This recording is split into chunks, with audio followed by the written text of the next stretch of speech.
tell us what you know, what you thought of the job that Sean Mannion did as the quarterback coach in Green Bay. Well, I could tell you right now, wholeheartedly, I think most Packer fans, people in Wisconsin would agree with this.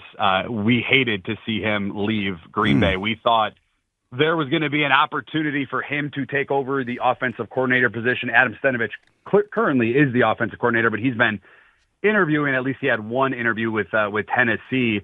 But Sean Mannion is a fan favorite here in Wisconsin and Green Bay. And it's funny because he's only been here, as you mentioned, for only 2 years. And I don't know if you guys have dove into the story, maybe you have, of how Sean Mannion actually got into Green Bay and how Matt LaFleur got him onto his coaching staff. It's kind of a unique story, and it kind of, I think, speaks to probably what Nick Sirianni, heard in those interviews that he had. I know you had a couple of interviews with him up there in Philly.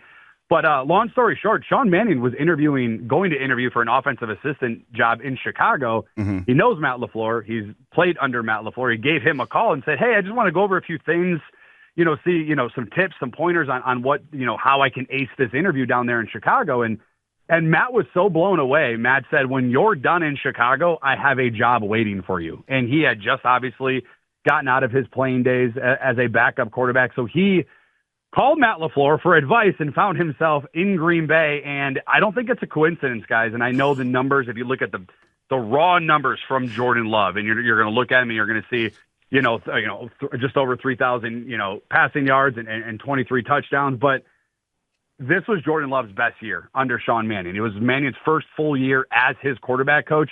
Highest completion percentage, 66%. Best passer rating, lowest interceptions.